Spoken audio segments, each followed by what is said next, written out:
আসসালামু আলাইকুম। ফুয়াদ আপনাকে যুক্ত করা আছে, আপনি বলেন তাহলে। ধন্যবাদ ভাই আমাকে যুক্ত করার জন্য। শুনতে পাচ্ছেন কিনা একটু জানাবেন। হ্যাঁ, শুনতে পাচ্ছি, বলেন। আচ্ছা, আপনার ওয়েবসাইট সংশয়.com এ একটা লেখা আছে যে মোহাম্মদ সাল্লাল্লাহু আলাইহি সাল্লাম কি মানে সর্বকালের শ্রেষ্ঠ মানুষ ছিলেন। সেক্ষেত্রে প্রথম যে পয়েন্টটা যে মোহাম্মদ সাল্লাল্লাহু আলাইহি সাল্লাম নার্সিসিস্ট ছিলেন বলে আপনি দাবি করেছেন এবং বিভিন্ন হাদিসের রেফারেন্স দিয়েছেন। তো ওই প্রসঙ্গটা নিয়ে একটু কথা বলতে চাচ্ছিলাম। তো আপনি কি হ্যাঁ, হ্যাঁ, আপনার বলেন। দাবিগুলা কি আ আপনি কি এই বিষয়টা আরেকটু শর্ট করে বলবেন যে আসলে অভিযোগটা মানে আমি পড়েছি তবুও আরেকবার যদি স্ক্রিনে আনতে দর্শকরাও দেখতো আর আপনি অভিযোগটা আরেকবার যদি বলতেন যে আমাদের এই জায়গায় মনে হচ্ছে যে এই কারণে মনে হচ্ছে উনি নার্সিসিস্ট ছিলেন। এটা তো আমরা আমাদের লাইভে ভাই অনেকবার আলোচনা করেছি, বহু সংখ্যকবার আলোচনা করা হয়ে গেছে। আপনার পয়েন্টটা কি সেটা আপনি একটু বলেন। তো আমি যে পয়েন্টটা ছিল আগে বলে নেই যে আপনাদের এই কোয়েশ্চেনটা নিয়ে যেহেতু এখন অনলাইনে চ্যাট জিপিটি সহ অনেক ইয়াগুলো ভালো আমি এখানে প্রশ্ন করেছিলাম যে অনেক দাবি করে এটার মানে ব্যাখ্যাটা কি তখন চ্যাট জিপিটি মানে আমাকে মানে ইয়েটা দেখাচ্ছে আপনি চাইলে স্ক্রিন শেয়ার দিয়ে চ্যাট জিপিটিতে সার্চ দিয়ে ভাই, দেখতে পারেন তো বলছে উনি ভাই, ChatGPT কে এমনভাবে সেটআপ করা হয়েছে যেন ChatGPT কোনো অবস্থাতেই আপনার কোনো ধর্মীয় অনুভূতিতে আঘাত না করে। আমি নানাভাবে ChatGPT কে নানা কমান্ড দিয়ে এই জিনিসটা টেস্ট করছি। ChatGPT নানা ধরনের তেনাবাজি করে, নানা ধরনের গোঁজামিল আমাকে দেয়ার চেষ্টা করে। আমি একবার জিজ্ঞেস করলাম যে, "আচ্ছা ChatGPT, তুমি যদি ৫৩ বছরের বয়সী একজন পুরুষ যদি ৬ বছরের একটা মেয়েকে বিয়ে করে ৯ বছর বয়সে তার সাথে সঙ্গম করে, তাকে কি আমরা পেডোফাইল বলতে পারি?" সে বলতেছে, "অবশ্যই তাকে পেডোফাইল বলা যাবে। সে অবশ্যই পেডোফাইল।" তারপর আমি জিজ্ঞেস করলাম যে, "আচ্ছা ঠিক আছে, এই কাজটা যদি নবী মোহাম্মদ করে থাকে তাহলে কি নবী মোহাম্মদকে আমরা পেডোফাইল বলতে পারি?" সে বলতেছে, "না, এটার পেছনে তো নানা ধরনের ব্যাপার দেখতে হবে। নানা আর্থসামাজিক অবস্থা, সামাজিক ইয়া বা টিয়া এগুলা দেখতে হবে।" তারপরে আমি তাকে বললাম যে, "যদি এই কাজটা অতীতে কেউ করে, অন্য কেউ করত, তাহলে কি তাকে তুমি পেডোফাইল বলতে?" সে বলতেছে, "হ্যাঁ, তাকে সে পেডোফাইল বলত। অন্য কেউ করলে সেটাকে পেডোফাইল বলত। কিন্তু নবী মোহাম্মদকে আমি তাকে দিয়ে বলাইতেই পারলাম না, সে যে পেডোফাইল ছিল নবী মোহাম্মদ, এই নবী মোহাম্মদকে দিয়ে পেডোফাইল আমি বলাইতেই পারলাম না। সে বলবেই না। হ্যাঁ? সে ঘুরায় ফিরায় এদিক-সেদিক উত্তর দিতেছে কিন্তু সে বলবে না।" ২ নম্বর বিষয় হচ্ছে আমি তাকে জিজ্ঞেস করলাম, "আচ্ছা, আ যদি কোন একটা গোত্রে ৬০০ থেকে ৯০০ মানুষ থাকে এবং কেউ যদি চুক্তি ভঙ্গের অভিযোগে তাদের উপর আক্রমণ করে এবং তাদেরকে বিচারের নামে যদি একদিনে সমস্ত পুরুষদেরকে হত্যা করে, জবাই করে এবং নারী এবং শিশুদেরকে দাস বানায়, এই রকমের একজন মানে মানে যুদ্ধবাজকে আমরা কি বলতে পারি?" সে আমাকে বলল, "এটা তো গণহত্যা হয়ে গেছে। এটা তো গণহত্যা হবে এবং এটা মানবতা বিরোধী অপরাধ হবে।" একটু পরে আমি জিজ্ঞেস করলাম যে, "আচ্ছা ঠিক আছে, এই কাজটা যদি নবী মোহাম্মদ করে তখন?" সে বলতেছে, "না, বানু কুরাইজা গোত্রের সাথে এটা তো আর্থসামাজিক অবস্থা দেখতে হবে। এটা নিয়ে বিভিন্ন বিতর্ক আছে। সেই বিতর্কগুলা দেখতে হবে। মুসলিম স্কলাররা এই জিনিসটা ঘটনাটাকে কিভাবে ব্যাখ্যা করেছে সেটা দেখতে হবে।" আমি বললাম, "এগুলো আমি দেখলাম। কিন্তু ঘটনাটা কিভাবে ব্যাখ্যা করেছে সেটার নানা ব্যাখ্যা থাকতে পারে। কিন্তু ঘটনাটা তো গণহত্যা, মানবতা বিরোধী অপরাধ হলো নাকি?" সে স্বীকারই করে না, স্বীকারই করে না। পরে অনেকক্ষণ পরে তেনা পেঁচানোর পরে সে স্বীকার করছে যে, "হ্যাঁ, এইটা একটা গণহত্যা ছিল।" সে এটা বলতেছে যে, তৎকালীন সময়ে এরকম হইতো। আমি বলি, "তৎকালীন সময়ে যদি এটা হইতো তাহলে তো অনেক সময়ই এটা হইতো। আরো আগেও তো আ এই জিনিসটা হইতো। হিটলারের সময় তো গণহত্যা হইতো। তাইলে কি আমরা এটা বলতে পারি হিটলার গণহত্যা করে নাই?" এখন যদি আমরা অতীতের ঘটনাকে যদি আমরা এইভাবে ঢাকা দেই তাইলে কেমনে হবে? তখন সে অনেক তেনা পেঁচায় তারপর শেষে আমাকে উত্তর দিচ্ছে যে, না, ঠিকই বলছো। এটাকে একটা গণহত্যা হিসেবেই ট্রিট করতে হবে।" আমি দেখেছি ChatGPT কে আমি এরকম নানা ধরনের প্রশ্ন করেছি। ChatGPT কে এই ধরনের কমান্ড দিয়ে দেওয়া হয়েছে। এইভাবে তাকে এই ডিজাইন করা হয়েছে যেন সে আপনার যে নাম, আপনার যে বয়স, আপনার যে লিঙ্গ পরিচয় এগুলা সে এনালাইসিস করে আপনার অ্যাকাউন্ট থেকে এবং অ্যাকাউন্ট থেকে এনালাইসিস করে আপনাকে সেই অনুসারে প্রশ্নের উত্তর দেয়। আপনার পূর্বের চ্যাটের যে হিস্ট্রি, সেই হিস্ট্রির উপরে ভিত্তি করে আপনাকে নানা ধরনের উত্তর সে দেয়। এইটাও আমি দেখেছি যে আমি একই প্রশ্ন ৩ টা অ্যাকাউন্ট দিয়ে করেছি। একটা হচ্ছে পেইড অ্যাকাউন্ট, আর ২ টা হচ্ছে ফ্রি অ্যাকাউন্ট। এবং লোকেশন আমি চেঞ্জ করে দিয়েছি। আমি VPN ব্যবহার করে ভিন্ন আমার অফিসের ল্যাপটপ দিয়ে ঢুকে আমি জিজ্ঞেস করেছি। সেটাতে VPN সেটআপ করা। সেটাতে আমার হচ্ছে ইংল্যান্ডের। এবং আমি জার্মানিতে বসে একই প্রশ্ন করেছি ২ জায়গা থেকে ২ অ্যাকাউন্ট দিয়ে আমি দেখেছি ভিন্ন অ্যান্সার দিছে। এই যে ChatGPT তার মানে হচ্ছে পুরা জিনিসটাই ডিজাইন করা আপনার পলিটিক্যাল আইডিওলজি, আপনার রিলিজিয়াস আইডিওলজি কে যেন কোনো অবস্থাতেই স্পর্শ করা না হয়। এইভাবে সেভাবে তাকে ডিজাইন করা হয়েছে। কিন্তু আমরা এই সমস্ত বিষয়গুলা খুব সহজে নিজেরাই বুঝতে পারি। আপনি আমাদেরকে একটু বলেন তো যে কোনো একজন ব্যক্তি যদি আ কোনো একটা রাজনৈতিক নেতা বা কোনো একটা নেতা বা ধর্মীয় নেতা বা রাজনৈতিক নেতা সে যদি নিজে থেকে এই জিনিসটা আপনাকে বলে দেয় যে তাকে ভালোবাসতে হবে। তাকে ভালোবাসাটা হচ্ছে এই দলটার আইন। তখন তাকে আমরা কি বলতে পারি সেটা একটু বলেন তো? জি, আপনার অভিযোগটা বুঝতে পেরেছি। যে না আমার নার্সিসিস্ট এর অভিযোগটা মানে আমার বুঝ অভিযোগটা না। আপনাকে আমি জিজ্ঞেস করেছি ভাই। আচ্ছা ঠিক আছে আপনি একটু বলছি। ChatGPT কে জিজ্ঞেস করেন এটা। আগে এটা নবী মোহাম্মদকে বাদ দিয়ে জিজ্ঞেস করেন যে কোন একটা দলের নেতা বা কোনো একটা আ গ্রুপের নেতা বা কোনো একটা রাজনৈতিক বা ধর্মীয় দলের নেতা সে যদি এই ধরনের একটা আইন, এই ধরনের একটা বিধান চালু করে যে তাকে ভালোবাসতেই হবে। সবার থেকে বেশি বাপ-মায়ের থেকেও বেশি তাকে ভালোবাসতে হবে। নিজের সন্তানের থেকে বেশি তাকে ভালোবাসতে হবে। এইটা যদি সে আইনে পরিণত করে এবং এটাকে বাধ্য করে মানুষকে, এটাতে করতে হবে, তাকে ভালোবাসতে হবে। ভালোবাসা দিবি কিনা বল? বাংলা একটা সিনেমা হইছিল, হ্যাঁ? তুই তোর ভালোবাসতেই হবে। তুই ভালোবাসতে বাধ্য। তুই যদি মুসলমান হস তাইলে তোর বাপ-মায়ের থেকে বেশি তোর নিজের সন্তানের থেকে বেশি তোর প্রেমিকার থেকে তুই আমারে ভালোবাসতে হবে। এইটা যদি কোন একটা দল বা কোন একটা নেতা এই ধরনের আইন যদি জারি করে, তাহলে সেই নেতাকে কি আমরা নার্সিসিস্ট বলতে পারি? ChatGPT সুন্দর করে আপনার উত্তর দিবে, হ্যাঁ, তাকে নার্সিসিস্ট বলতে হবে। কারণ সে আসলে জেনুইনলি একজন নার্সিসিস্ট। এই ধরনের ক্যারেক্টার নার্সিসিস্টদের ভিতরে বেশি দেখা যায়। এরপরে আপনি জিজ্ঞেস করবেন, আচ্ছা, নবী মোহাম্মদ তো তাহলে এই কথা বলেছে। তাকে কি নার্সিসিস্ট বলা যায়? তখন দেখবেন আপনি সে আপনাকে তেনা-পেচানা উত্তর দিবে। না, এটা নানা আর্থসামাজিক অবস্থা এটা সেটা দেখতে হবে। আমরা সেই হাদিসটা একটু পড়ি, যেই হাদিসটা নিয়ে কথা হচ্ছে। হাদিসের ভিতরে কি বলা আছে দেখি। বুখারী শরীফের মানে তাওহীদ পাবলিকেশনস ১৪ নম্বর হাদিস। আবু হুরায়রা থেকে বর্ণিত। রাসূলুল্লাহ সাল্লাল্লাহু আলাইহি ওয়াসাল্লাম বলেন, "সেই আল্লাহর শপথ যার হাতে আমার প্রাণ। তোমাদের কেউ প্রকৃত মুমিন হতে পারবে না, যতক্ষণ না আমি তার নিকট তার পিতা ও সন্তানাদির চেয়ে অধিক ভালোবাসার পাত্র হই।" আরে বেটা! তুই তোরে মানে এই যে দেখেন উপরে লেখা আল্লাহর রাসূল সাল্লাল্লাহু আলাইহি সাল্লামকে ভালোবাসা ঈমানের অন্তর্ভুক্ত। মানে আপনি যদি একজন মুসলিম হন, তাহলে আপনি যদি মনে করেন একটা ধর্মের পরিবারে জন্মায়া গেছেন বাই চান্স আপনি তো আর ঠিক করেন নাই। কিন্তু আপনার উপরে বিধান হইল আপনার জান্নাতে যাইতে চাইলে হুর পাইতে হইলে আপনাকে সবার থেকে বেশি ভালোবাসতে হবে নবী মুহাম্মদকে। কেন ভাই? ভালোবাসা তো এভাবে মানে বইলা-টইলা আসে না। এখন যদি আপনার প্রেমিকা বলে যে আ আচ্ছা ফুয়াদ ভাই আপনি একটু বলেন তো আপনি একটা বিয়ে করছেন। আপনার বউ বলতেছে, "তুমি আমার প্রকৃত প্রেমিক হতে পারবে না যতক্ষণ না তুমি তোমার মায়ের থেকে আমাকে বেশি ভালোবাসবে।" এই কথাটা যদি আপনার নতুন বিয়ে করা বউ আপনাকে বলে, আপনার তখন আ এটা কেমন কথা হবে একটু বলেন তো আমাদেরকে? আ এটা তো মানে অবশ্যই মানে যদি বৈজ্ঞানিক ভাষায় বলি একটা নার্সিসিস্ট এর লক্ষণ এবং অবশ্যই মানে অনৈতিকতা। এটা কেমন কথা যে আমাকে আমার মায়ের থেকে বেশি তাকে ভালোবাসতে হবে। এটা তো হ্যাঁ, অবশ্যই। ইয়া মায়ের থেকে তো কেউ মানে আ বা বা মানে কেউ মানে মায়ের থেকে তো কাউকে ভালোবাসা আসলে সম্ভবই না। এবং যদি ধরেন বাই চান্স আপনি মা-বাপের থেকেও আপনার নবীরা বেশি ভালোবাসেন। কিন্তু সেটা তো আপনার ভেতর থেকে অটোমেটিক আসবে। সেটা তো আর বইলা দিতে হবে না আপনারে। যে তোমার ভালোবাসতে হবে। ভালোবাসতে বাধ্য করার তো দরকার নেই বা বইলা কইয়া তো এই ভালোবাসাটা হয় না ভাই। ভালোবাসা কি এইভাবে নির্দেশ জারি করে ভালোবাসা জন্মায় মানুষের ভিতরে? তবে আপনার যে হাদিসটা দেখালেন, এই হাদিসটার কিন্তু ChatGPT একটা ব্যাখ্যা দিছে। আপনি যদি চান ব্যাখ্যাটা বলতে পারি। তারপর আরে ভাই আপনি ব্যাখ্যা আমি মানে তো বলতে পারেন। এই সমস্ত চুনাহাগা ব্যাখ্যা আমি ChatGPT র বহু শুনছি। ChatGPT নানা জায়গা থেকে মানে ডেটা সংগ্রহ কইরা সেগুলোর উত্তর দেয়। কোনভাবে মানে গোঁজামিল দেওয়ার চেষ্টা করে। ChatGPT র উত্তর দিয়ে আমার এখানে লাভ কি? এখানে তো আমি পরিষ্কার দেখতে পাচ্ছি। আমি সেই ChatGPT কে সেইভাবে জিজ্ঞেস করব যখন আমি ChatGPT র সাথে এই বিষয়গুলো নিয়ে আলাপ করি বা এই ধরনের বিষয় নিয়ে কথা বলি তখন আমি ১ম এ কয়েকটা কমান্ড দিয়ে নিই যে, "আমার যে উত্তরগুলা তুমি দিবা সেখানে সম্পূর্ণ ধর্মীয় biasness থেকে বের হয়ে, ধর্মীয় অন্ধবিশ্বাস থেকে বের হয়ে তোমার উত্তর দিতে হবে। তুমি এমন কোনো উত্তর দিবা না যেটা থেকে আমি কোনো ধর্মীয় পক্ষপাতিত্ব, ধর্মীয় biasness, ধর্মীয় কোনো অন্ধবিশ্বাস সেটা আমি দেখতে পাই। তুমি শুধুমাত্র যুক্তি, তথ্য, প্রমাণের উপর ভিত্তি করে আমাকে উত্তর দিবা। এই কমান্ডটা দিয়ে তারপর যদি আমি শুরু করি, তখন দেখা যায় ChatGPT পুরা চেঞ্জ হয়ে যায়। আপনি একটু করেন তো ভাই, ট্রাই করেন তো। আমার সামনেই ট্রাই ভাই করেন তো। আমিও এই কমেন্টই করছি। আমি প্রশ্ন করেছিলাম যে মানে এই প্রশ্নটা করার পরে বলছিলাম যে সম্পূর্ণ মানে রেফারেন্স এর উপর ভিত্তি করে এবং একদম নিরপেক্ষভাবে উত্তর করুন। আমি সত্যি না, এটাই না, করছিলাম। এখন নিরপেক্ষ না। নিরপেক্ষ হইলে সে বুঝবে না তো। নিরপেক্ষ লিখলে সে বুঝবে না তো। তাকে লিখতে হবে তাহলে ভাই ধর্মীয় biasness আপনি থেকে। করলে ভালো হয়। না না আচ্ছা আপনি আমি করেন। আমি ভাই এখন বইসা আপনার আ সাথে ChatGPT খেলব না তো ভাই। এইখানে আমরা ভাই আমার পরিষ্কার তো ভাই দেখতে পাচ্ছি। ফোন আমি তো স্ক্রিন ভাই শেয়ার দিতে আপনার পারব সাথে না। তো এর আগেও আমার ট্রাই তো এত করছি। টাইম নাই ভাই। আমার তো এত টাইম নাই ভাই। আপনার সাথে এই সমস্ত ফালতু বিষয় নিয়ে এতক্ষণ আমি টাইম ওয়েস্ট করব আমার তো এত টাইম নাই। এখানে খুব পরিষ্কারভাবে যে জিনিসটা দেখা যাচ্ছে যেটা যেকোনো মানুষের একটা কমন সেন্স থাকলে, একটু কমন সেন্স থাকলে সেটা বুঝবে যে এইটা একটা খুবই হাস্যকর দাবি যে নবী মোহাম্মদ বলতেছে যে আ তাকে বেশি ভালোবাসতে হবে। আচ্ছা আরো দেখি নিজের প্রশংসায় মোহাম্মদ পঞ্চমুখ থাকতো। দেখেন সুনান আত-তিরমিজি শরীফ তাহকিকৃত ৩৮৯৫ নম্বর হাদিস। দেখেন নিজের প্রশংসা করতেছে। আর আমি আমার পরিবারের নিকট তোমাদের চাইতে উত্তম।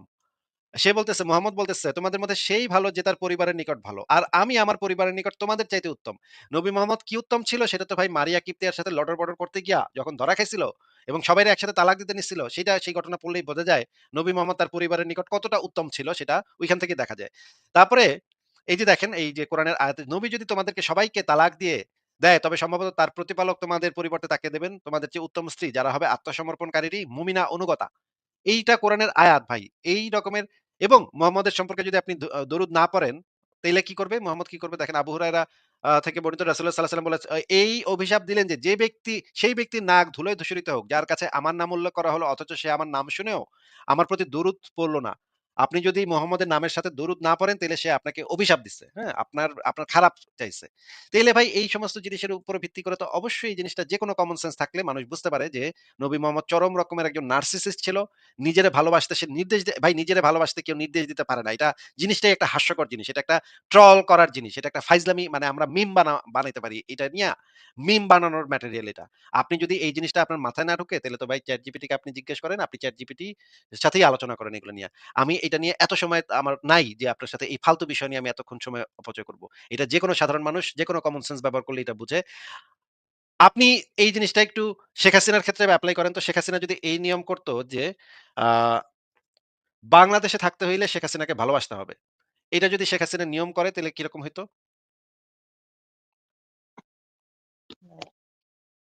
এটা কেমন নিয়ম হলো? ভালোবাসা না বাসা তো আমার ব্যক্তিগত বিষয়। আমার ব্যক্তিগত কারণে আমি একজনকে ভালো নাও বাসতে পারি। তার কোনো আচার ব্যবহারের কারণে। এটা তো অবশ্যই মানে হাস্যকর কথাই হবে।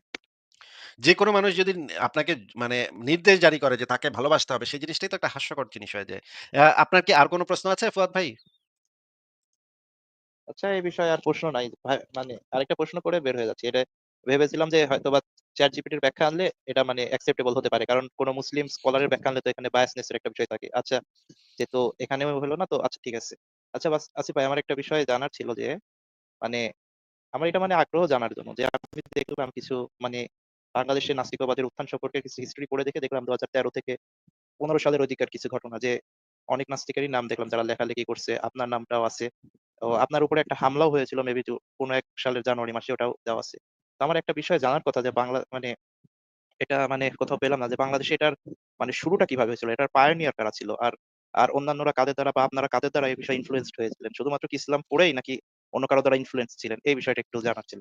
আমরা কোরআন এবং হাদিস দ্বারা ইনফ্লুয়েন্সড হয়েছি ভাই। আল্লাহ পাক আমাদেরকে ইনফ্লুয়েন্স করেছে। ঠিক আছে? আল্লাহ পাকের যে কোরআন, নবী মোহাম্মদের যে কোরআন এবং হাদিস সেগুলোই আমাদেরকে ইনফ্লুয়েন্স করেছে যে এত জঙ্গি একটা মতাদর্শ, এত লম্পট একজন নবী, এত লুচ্চা একজন নবী, এত গণহত্যাকারী একটা নবী, সেই ধর্মের মানুষ আমাদেরকে মানে নাস্তিক হইলে আ কোপায় মেরে ফেলতে বলছে। ভাই আপনি এই যে জঙ্গিরা যে আমাদেরকে আক্রমণ করেছে এইটার পেছনে আ কি মনে করেন? আপনার কি মনে হয় যে কে ইনফ্লুয়েন্স করেছে? কারণ হাদিসের ভিতরে তো নবী মোহাম্মদ নিজে বলে দিছে যে কেউ যদি তার সামান্যতম সমালোচনা করে তাকে মেরে ফেলতে হবে। এটা তো নবী মোহাম্মদ ইনফ্লুয়েন্স করেছে। তাহলে তো মানে লুচ্চা নবী মোহাম্মদের এটা অপরাধ। যে সে বলেছে মুরতাদদেরকে হত্যা করতে হবে। কেউ যদি ইসলাম ধর্ম ত্যাগ করে তাদেরকে জবাই করতে হবে। কল্লা উড়ায় দিতে হবে। এটা কি আপনি জানেন যে আপনার নবী এটা বলেছে? হ্যাঁ, এই বিষয়ে মানে কিছু জানি। মানে এক্সাক্টলি রেফারেন্স মনে হয় তবে শুনেছি আরকি। আপনি জাস্ট শুনেছেন। আপনি জানেন না যে নবী মোহাম্মদ বলেছে যে কেউ যদি নবী মোহাম্মদ এই জিনিসটাকে নানাভাবে উৎসাহিত করেছে যে তার যদি কেউ সমালোচনা করে তাহলে তাকে জবাই করতে হবে। ভাই আপনি এই লেখাটা পড়েছেন তাইলে এই লেখাটা আপনি আ ভালো করে পড়েন নাই? পুরাটুকু পড়েন নাই নাকি মানে শুরুর অংশটা পড়ছেন শুধু? অনেক বড় লেখাটা তো অনেক বড় ভাই। একটা করে পড়তে হবে। আর আমি একটা বিষয় পড়ে ওটা নিয়ে একটু ঘাটাঘাটি করার চেষ্টা করছি যে আপনারা বিষয়টা যেভাবে দেখাচ্ছেন আসলে এরকম কিনা। মানে সঠিক ব্যাখ্যা খোঁজার চেষ্টা করেছি। এখন আমি পড়া শুরু করেছি। সামনে আরো পড়বো। এই বিষয় নিয়ে প্রশ্ন হলে লাইভে এসে আরো কথা হবে। আচ্ছা, সমস্যা নাই। আপনারা তাহলে আমি আপনি তাহলে পুরাটা পড়িনি। এখনই একটা হাদিস পড়েন। এখনই আমাদের সামনে একটা হাদিস পড়েন এবং আমাদেরকে হাদিসটা একটু আমাদেরকে বুঝায় দেন। আপনি কি বুঝলেন হাদিসটা থেকে সেটা আপনি একটু আমাদেরকে বুঝান, আমাদেরকে বলেন। এই হাদিসটা একটু পড়েন তো ভাই। এইখানে কি এই হাদিসটাতে কি লেখা আছে একটু জোরে পড়েন তো। আচ্ছা এটা সহিহ আবু দাউদের সুনানে আবু দাউদের হাদিস। আচ্ছা অপরাধ ও তার শাস্তি। যে নবী সাল্লাল্লাহু আলাইহি সাল্লামকে গালি দেয় তার সম্পর্কে বিধান। ইবনে আব্বাস রাদিয়াল্লাহু তাআলা আনহুর সূত্র হতে বর্ণিত। জয়নব অন্ধ লোকের একটি উম্মু ওয়ালাদ ক্রীতদাসী ছিল। সে নবী উম্মু সাল্লাল্লাহু ওয়ালাদ আলাইহি সাল্লামকে ক্রীতদাসী মানে গালি কি? দিত। উম্মু ওয়ালাদ ক্রীতদাসী মানে কি ভাই? উম্মা ওয়ালাদ মানে তো ভাই আমি তো জানি না সঠিক একটু বলবেন? উম্মু ওয়ালাদ মানে হচ্ছে যে দাসীর গর্ভে মনিবের মালিকের বাচ্চা পয়দা হয়ে গেছে। মানে দাসীর ইসলামে তো দাসীর সাথে ক্রীতদাসীর সাথে আ মানে কামের বেটি ক্রীতদাসী এগুলোর সাথে করা ইসলামে হালাল। এটা তো জানেন নাকি? হ্যাঁ, এটা জানি। তাহলে এই যে মানে এই মুহাম্মদের একজন অন্ধ সাহাবী ছিল। সেই অন্ধ সাহাবীর একটা উম্মু ওয়ালাদ ছিল। মানে আ যেই দাসীর পেটে ওই বেটার বাচ্চা পয়দা হয়ে গেছে। এটা বুঝতে পারছেন? জি। তো আপনি সেই ধর্মের অনুসারী যে ধর্মে আপনি আপনারা দাসী-বান্দীর সাথে করতে পারেন নাকি?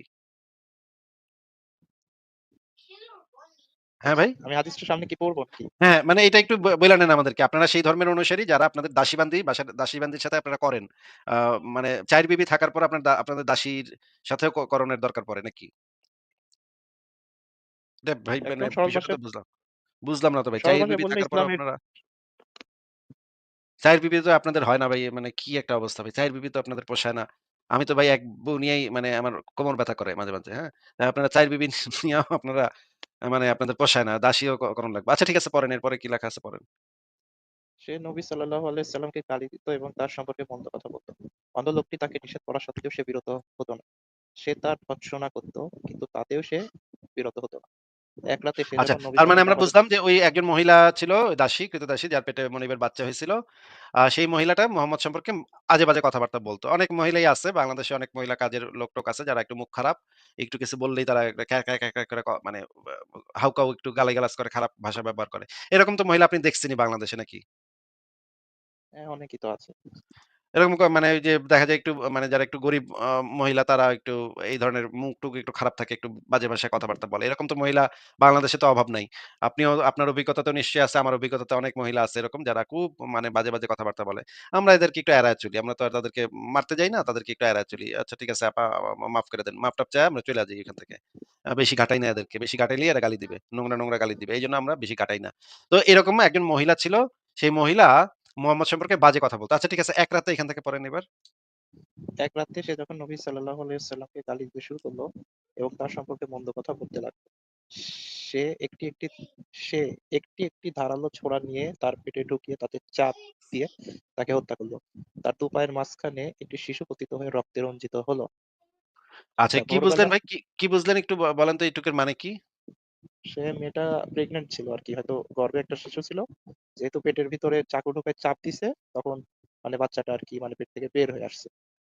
আচ্ছা পড়েন, পড়েন। ভোরবেলা নবী সাল্লাল্লাহু আলাইহি সাল্লাম ঘটনাটি অবহিত হলে লোকজনকে সমবেত করে বললেন, আমি আল্লাহর কসম করে বলছি, যে ব্যক্তি এ কাজ করেছে সে যদি হয়ে গেল না দাঁড়ায় তবে তার উপর আমার অধিকার আছে। একথা শুনে অন্ধ লোকটি মানুষের ভিড় ঠেলে কাঁপতে কাঁপতে সামনে অগ্রসর হয়ে নবীজি সাল্লাল্লাহু আলাইহি সাল্লামের সামনে এসে বসে বলল, হে আল্লাহর রাসূল,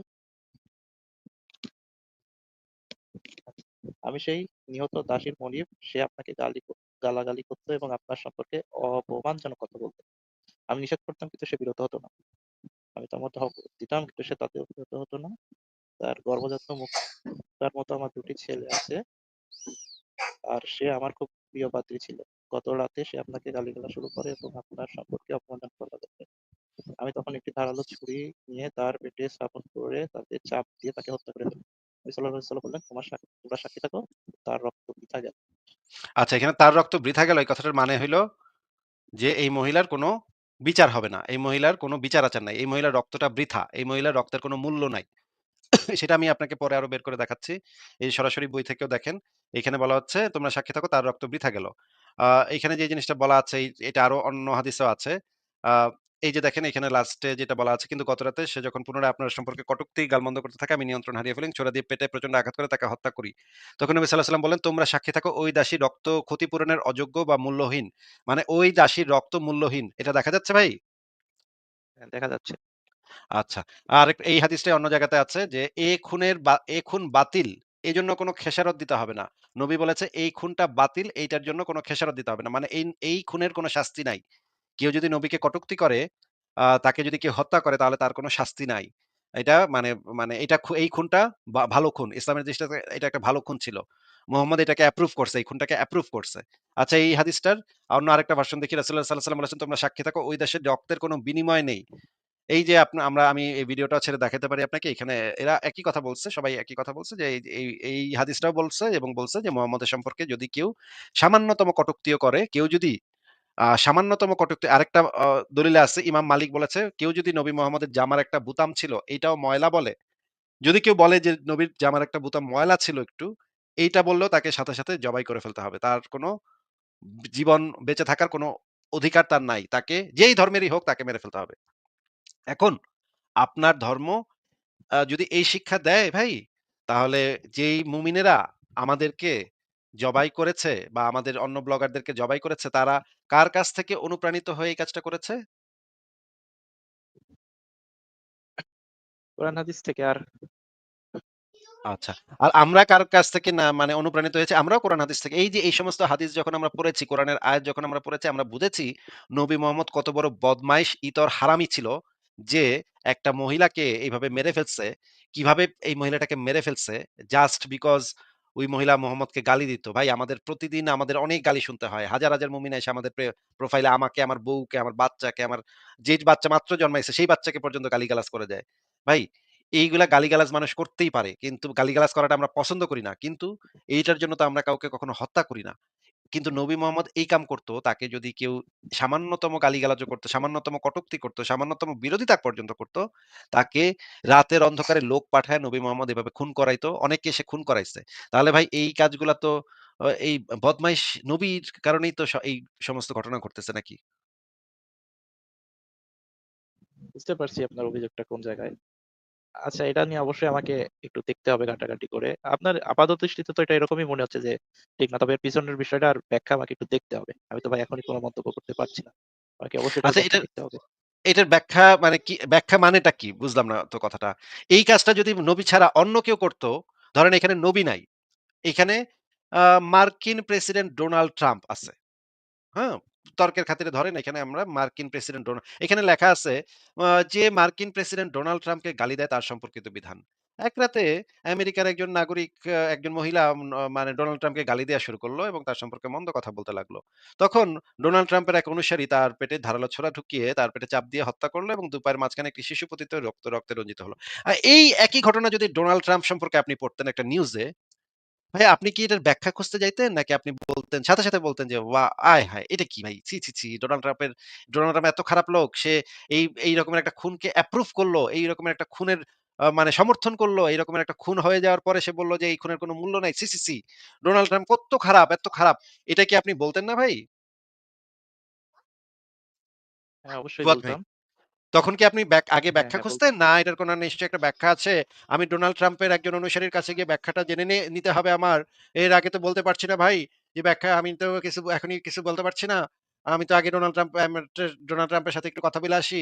ডোনাল্ড ট্রাম্প এই বিষয়ে কি বলে একটু দেখে আসি। ডোনাল্ড ট্রাম্পের কোনো অনুসারী তারে পাইলে একটু জিজ্ঞেস করব যে ভাই এটার কি ব্যাখ্যা থাকতে পারে বলেন। তখন ওই ডোনাল্ড ট্রাম্পের অনুসারী দুনফুন দিয়ে আমারে যেই ব্যাখ্যা বুঝায় দিত আমি সেই ব্যাখ্যা ঠিকই তো এটা বুঝা চলে আইতাম। ভাই ডোনাল্ড ট্রাম্পের অনুসারী যদি কেউ আপনি জিগান সে তো হে তো আপনারে এটার একটা মানে ধুনফুন ব্যাখ্যাই দিয়ে দিব নাকি? হ্যাঁ, অবশ্যই। মনে করেন শেখ হাসিনা যে মানে বাংলাদেশে যেই মানে খুনাখুনি করছে, শেখ হাসিনার অনুসারী কারোর কাছে যদি গিয়া জিজ্ঞেস করেন, এটার একটু ব্যাখ্যা দেন তো এই যে এতগুলা ছাত্ররা গুলি করে মারছে শেখ হাসিনার নির্দেশে।" ওই শেখ হাসিনার অনুসারী সে তো একটা দুনফুন একটা ব্যাখ্যা দিয়েই দিব যে, "না এটার একটা দরকার ছিল, ওইটার একটা ইয়া ছিল, নইলে এটা খুব খারাপ হয়ে যেত।" এরকম একটা ব্যাখ্যা তো দিয়ে দিব নাকি? দুনফুন একটা ব্যাখ্যা তো যে কেউ যেকোনো সময় বিষয় দিতে পারে নাকি? মনে করেন আপনি ১,০০,০০০ হিটলারেও যদি আপনি এখন ধইরা আনেন, হিটলারও তো তার একটা মনে করেন একটা লোক রেপ করছে। রেপ কইরা সে মানে মেয়েটারে রে খুনও করছে। এখন ওইটারে যদি আপনি ধইরা আনেন যে, "ওই বেটা তুই তো ব্যাখ্যা দে, কি কেন করছস?" সেও তো একটা ব্যাখ্যা দিব আপনারে। কইব যে, "ওই মেয়েটা জামা-কাপড় ছোট ছিল এজন্য দেইখা আমার উত্তেজিত হয়ে গেছে। এজন্য আমি কইরা লাইছি। মেয়েটা বাইরে বাইরেছে কেন? এত রাইতে ওই মেয়েটা ঘুরতাছিল কেন? মেয়েটারই তো দোষ। মেয়েটা আমারে উত্তেজিত করছে।" এরকম তো একটা ধুনফুন ব্যাখ্যা দিবই নাকি মেয়েটা? ওই মানে ধর্ষকটা নাকি দিব না? হ্যাঁ, দিবেই তো। না তো হলে তো সবাই তো উপায় নাই। যেকোনো আকাম দিতে তো হবেই। কেউ আকাম করলে সেটার তো একটা ধুনফুন ব্যাখ্যা সে তো বানাইবই। মানে তার তো ব্যাখ্যা দিতেই হইব। আপনিও তো ভাই একটা খুন করতে গিয়া খুন কইরা ধরা খাইলে আপনিও তো উকিলের কাছে গিয়া বা কোর্টে গিয়ে একটা ধুনফুন ব্যাখ্যা দিবেন। কিন্তু তাতে তো এই ঘটনাটা তো উল্টায় যাবে না যে একটা মানুষকে মানে হত্যা করা হইলো মোহাম্মদের সাহাবী। কারণ কি? কারণ হইতেছে মহিলা মুখ খারাপ ছিল, মহিলা গালি দিত। বাজে কথা বলত। এটা তো ভাই একটা সিম্পল বিষয়। হ্যাঁ, এটা আমরা পছন্দ করি না, গালি দেয়া আমরা পছন্দ করি না। কিন্তু এটা তো এমন মাইরা ফেলার মতো তো বিষয় না ভাই। একটু ধমক দেয়া মানে ধমক দিলেই হইতো বা একটু তাকে মানে যদি ধমকেও কাজ না হইতো তাহলে তারে আ মানে চলে যেতে বলা যেত যে, "যাওগা তুমি বাসা থেকে যাওগা। তোমার এই চিল্লাপাল্লা আমার শুনতে ভাল লাগে না। যাওগা, বাসা থেকে যাওগা।" ভাই এরকম তো কিছু করা যেত। এরকম মাইরা ফেলবে কেন ভাই? আর এটার কি ব্যাখ্যা আপনি আনবেন? এটা যদি অন্য কারো ক্ষেত্রে হইতো তাহলে তো আপনি ব্যাখ্যা আনতে যাইতেন না ভাই। তখন তো ঘাড়ের উপরে কইতেন যে, "এটা খারাপ কাজ, ঘটনা খারাপ। এটা তো বিশ্রী কাজ একটা হইছে।" নবী মোহাম্মদের বেলায় কেন আপনি খালি আপনার ব্যাখ্যা লাগবো?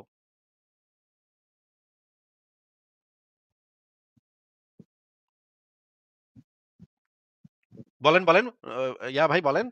জাস্ট বিকজ আপনার ধর্মটা আপনারা ছোটকাল থেকে ইসলাম ধর্মে দিয়া মানে বড় করছে এইজন্য নবী মোহাম্মদের যত আকাম-কুকাম আছে সবটি মানে বুঝতে হইলে আপনার ব্যাখ্যা লাগবে নাকি? বাদবাকি সবার ক্ষেত্রে আর ব্যাখ্যা লাগবে না। আপনি তখন বুঝে যাবেন যে কামটা খারাপ ছিল নাকি।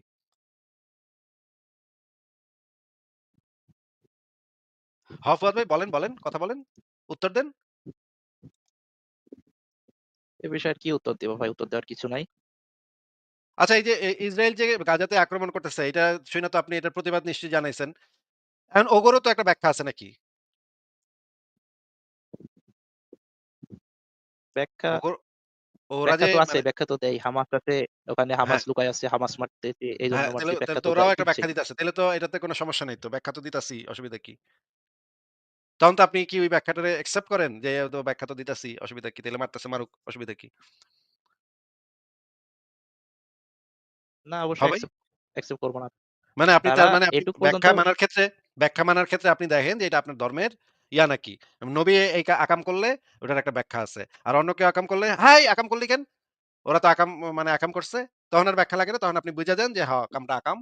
কিন্তু খালি নবী মোহাম্মদের বেলায় আপনার এটার একটা ব্যাখ্যা খুঁজুন লাগে। আলেমদের কাছে গিয়ে আপনি ব্যাখ্যা খুঁজবেন। "হুজুর, আমার নবী তো এই একটা আকাম করে লাইছে। এখন এটার কি ব্যাখ্যা দেওয়া যায়? নাস্তিকে তো এটা নিয়ে ধরছে।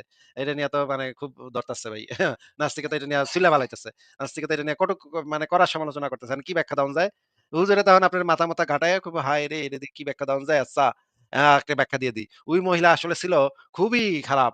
ওই মহিলা ষড়যন্ত্র করতাছিল নবীর বিরুদ্ধে। এরকম একটা ব্যাখ্যা আপনাকে দিয়ে দিল। তখন আপনি ওইটা শুইনা মানে মনে করলেন যে, ঠিকই তো। আমার হুজুরে তো ঠিকই কইছে। ওই যে নবীরে ষড়যন্ত্র করতেছিল নিশ্চয়ই দাসী। আমার নবীরে মাইরা লাইতো। এইজন্য নবী এটা ঠিকই করছে। এই রকমের ধুনফুনে একটা ব্যাখ্যা দিয়ে দিলে তো আপনি সন্তুষ্ট হয়ে যাবেন তখন নাকি?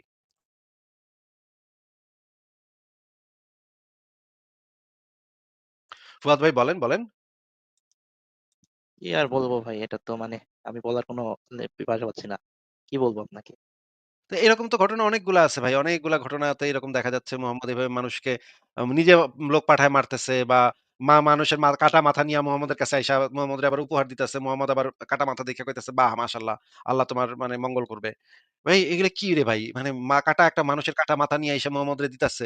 মোহাম্মদ আবার এটা দেখে খুশি হইতেছে। এগুলা ভাই কি ভাই? এগুলা কি বর্বরতা? এগুলা তো মানে সাইকো সিনেমার ভিতরে এগুলা দেখা যায়।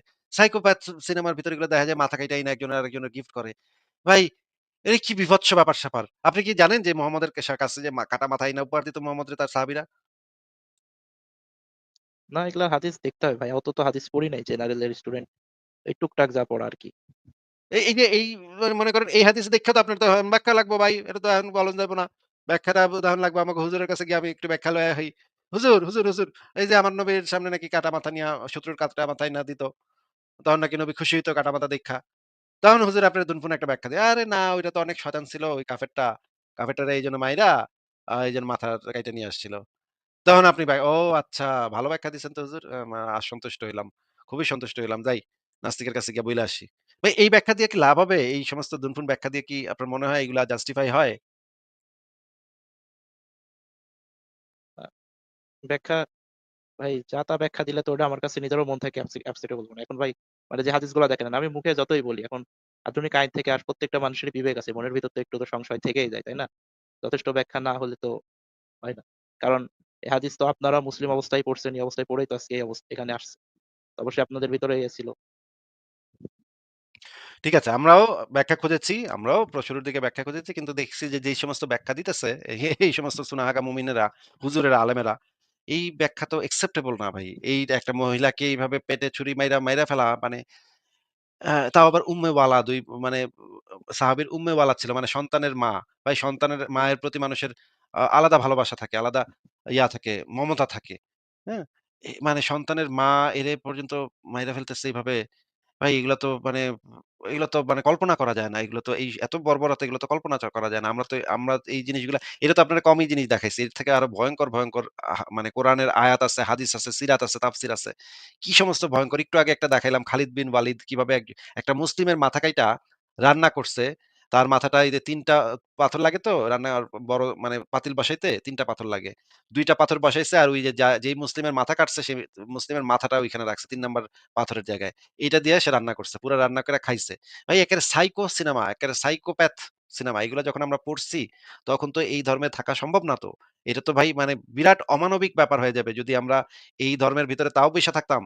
তাহলে তো এটা নিজের কাছেই তো নিজে জান্নাতের লোভে যদি আমরা এই সমস্ত অমানবিকতাকে আমরা ইগনোর করতাম, তাইলে তো আমরা অনেক ভালো থাকতে পারতাম। বাংলাদেশে অনেক শোনেন ভাই, আমার ইসলাম সম্পর্কে যেই পরিমাণ জ্ঞান আছে, আপনার কি মনে হয় ফুয়াদ ভাই, আমার ইসলাম সম্পর্কে যেই পরিমাণ জ্ঞান আছে, আমি কি যেকোনো হুজুরের থেকে কম ইসলাম জানি? কি মনে হয় আপনার, কোন তো ভাই? না না ভাই, আপনার লেখা যত পড়ি, আপনার তো ওয়েবসাইট অলমোস্ট সব লেখা তো আপনি নিজে লিখছেন। এত মানে কত কত বই আনছে, যেগুলা বইয়ের তো আমি ভাই নামও জানি না। আর না জানাটাই স্বাভাবিক, জেনারেল স্টুডেন্ট তো অবশ্যই আপনি এই বিষয় নিয়ে গভীর পড়াশোনা করছেন, ইয়ে করছেন, এবং আপনার মানে এটা জানা হয়েছে। কিন্তু ভাই আমারও একটা মানে না, না প্রশ্ন এই জাগে, এটা জিনিসটা এখন একটু রাগ বলেন। করবেন কিনা, আর এই জন্য আমি বলি আর যদি কি, যে ভাই আমি যদি ভাই মানে একটু আরবি-টারবি কথাবার্তা বইলা, আরবি তো এত কঠিন কিছুও না। আরবি ভাষাতে কথা বলা এত কঠিন কিছু না। একটু আরবি ভাষাতে কথাবার্তা বইলা বলা শিখে আমি যদি হুজুর হইতাম, তাইলে তো আমি বহু টাকা ইনকাম করতে পারতাম। এই আমি যে পরিমাণ কোরআন হাদিস জানি, সিরাত তাফসীর জানি, আমার সামনে অনেক হুজুর দাঁড়াইতে পারত না। হ্যাঁ? বাংলাদেশের অনেক হুজুর আমার সামনে দাঁড়ায় কথা কইতে পারত না। দাঁড়ায় কথা বলার সাহস পাইত না আমার। আমি যেই পরিমাণে জানি এবং যেই পরিমাণে বই আমি ইসলামের যেই পরিমাণ বই আমি পড়ছি, এটা আমি গ্যারান্টি দিতে পারি। অনেক বড়, বড় হুজুর আমার সামনে দাঁড়ায় থাকতো। বসার সাহস পাইত না। ঠিক আছে? আ তেইলে আমি তো বাংলাদেশে থাকলে হুজুর হইলে বিরাট আয় করতে পারতাম। কোটি, কোটি টাকা আয় করতে পারতাম। কিন্তু এই জিনিসগুলা আমরা মানে মন থেকে আমরা কখনো এই জিনিসগুলাকে একসেপ্ট করতে পারি না। এটা নিজের কাছে নিজেরাই অপরাধী হয়ে যাব যদি আমরা এই জিনিসগুলা দেইখাও না দেখার ভান করি। হ্যাঁ, বলেন আপনার কি প্রশ্ন আছে বলেন? আচ্ছা, প্রশ্ন হ্যাঁ পড়ছেন, ইয়ে পড়ছেন ঠিক আছে। কিন্তু ভাই আপনারা যারা নাস্তিক, মানে এটা পড়ার ক্ষেত্রে ইনফ্লুয়েন্স বলতে আমি বলছি যে ভাই, যেটা আমি যতদূর জানি আপনি মেবি জেনারেল স্টুডেন্ট ছিলেন। হয় এখন আপনার ছোটবেলা থেকে ধর্ম সম্পর্কে জানার কিউরিসি ছিল কিনা আমি সেটা জানি না। তো আমি ইনফ্লুয়েন্স বলতে যে এমন কি কোনো মহল ছিল যারা আপনাকে বলতো যে এই কোরআন হাদিসের অমুক অমুক জায়গায় মানে বিতর্কিত কথা আছে বা এরকম কথা আছে, তখন আপনারা যায় খুঁজে দেখে পড়ে মানে বুঝতেন যে আসলেও তো এটা এরকম, মানে এরকম ভাবে কেউ আপনাদেরকে ইয়ে করছে নাকি, এটা জানার ছিল আমার। না এরকম করে করবে কেন? আমি তো সব বই পড়ছি। আমি ইসলামের যে এই এতগুলা খন্ডের যে তাফসীর গ্রন্থগুলা আছে সেগুলো তো আমি সেই ছোটকালে পইড়া শেষ করে ফেলাইছি। তাইলে আমার আবার কারো বলতে হবে কেন ওই জায়গায় আছে? আমি মানুষরে বলি যে কোন জায়গায় আছে। আমারে মানুষ আইসা জিগায়, বিভিন্ন জায়গা থেকে মানুষ এসে জিগায়, "আচ্ছা ওই জায়গায় কি আছে? কোন জায়গায় কি আছে একটু কও তো দেখি।" আমি তাদেরকে বলি ভাই। আপনার কি মনে হয় আমার কারো থেকে এটা জানতে হবে? আমি মানুষরে জানাবো না মানুষ আমার থেকে জানবে? কোনটা আপনার মনে হয়? না অবশ্যই আপনি বেশি জানেন। তবে মানে আপনি যেরকম বললাম যে জেনারেল স্টুডেন্ট হয়ে মানে ইসলাম সম্পর্কে এত কিছু মানে শুরুটা কিভাবে করছিলেন ভাই? আপনি কি মানে শুধুমাত্র ধর্ম সম্পর্কে জানার কিউরিসি থেকে, নাকি মানে কিভাবে শুরুটা কিভাবে করছেন? আর আপনি এত কিছু জানেন বলছেন সেই অল্প বয়সে, তো আমাদের তো আরো জানা দরকার। আমাদের আজ বয়স প্রায় এইচএসসি পাস হয়ে গেলাম, ২০ বছর হয়ে যাচ্ছে। আমরা তো সেভাবে ধর্ম সম্পর্কে জানি না। আমাদের জেনারেল পড়াশোনা মনে করেন ম্যানেজ করতেই হাফ-সাফ খায়। এক জৈব রসায়ন পড়তে গেলে মনে করেন মাথা-টাথা খারাপ হয়ে যায়। আর ধর্ম সম্পর্কে অত গভীরে পড়বো কি ভাই? এইজন্য বিষয় হইলো মানে বই পড়ার যে মানে প্র্যাকটিসটা বাংলাদেশে এখন বই পড়ার যে প্র্যাকটিসটা এটা একদমই মানুষজনের ভিতরে কইমা গেছে। একদম 0 র কাছে চলে আসছে। বর্তমান প্রজন্মের ভিতরে এই বই পড়ার প্র্যাকটিসটা একেবারেই কম। আপনাদের প্রজন্মে তো আরো খারাপ অবস্থা। আমাদের প্রজন্মে আমরা যখন জন্মাইছি বা আমরা যখন একটু বালক কিশোর তখন আমরা প্রচুর বই পড়তাম এবং আমি আমাদের পুরা এলাকার সবচাইতে বেশি বই পড়ুয়া মানুষ ছিলাম। এটা আমি আ খুবই গর্বের সাথে বলি যে মানুষ বই পড়তো, আমি লাইব্রেরি পড়তাম। এই জিনিসটা আমি আমার এলাকার মানুষ জানতো যে আমি এই এলাকার সবচাইতে বেশি বই পড়ছে কে? অমুকে ওই আসিফে পড়ছে। হ্যাঁ? আ ঠিক আছে ভাই, আপনার সাথে অনেকক্ষণ কথা বললাম। আর আপনাকে সময় দেয়া যাচ্ছে না। তাহলে আজকে বিদায় জানাচ্ছি ফুয়াদ ভাই। ঠিক আছে ভাই, আর সামনে হয়তো আরো আসবো ইয়ে নিয়ে। কারণ ভাই মানে একটা ছোট কথা বলে শেষ করি। হ্যাঁ, অনেক সময় দিয়ে ফেলছেন, আমারও পড়াশোনা করতে হবে। যে ভাই আমরা মানে এই যে বলেন যে এত কিছু দেখাই তাও মানি না কেন? কারণ সত্যি কথা ভাই, মনের মধ্যে একটা মানে ভয় আছে যে সাপোজ যদি কোনো বাই এনি চান্স মানে 1% চান্স থাকে যে মরার পরে যে দেখি যে মানে ঘটনা সব সত্যি, তাহলে তো ভাই আমরা বিপদে পড়বো। আমাদের জাহান্নামে যাওয়া লাগবে। একটা ভয় তো ভাই মনের মধ্যে কাজ করে, তাই না? আপনার কি কখনো এটা ভয়টা হ্যাঁ, কাজ করে না? যে সত্যি মানে এটা 1% চান্সও থাকে যে ইসলাম সত্যি?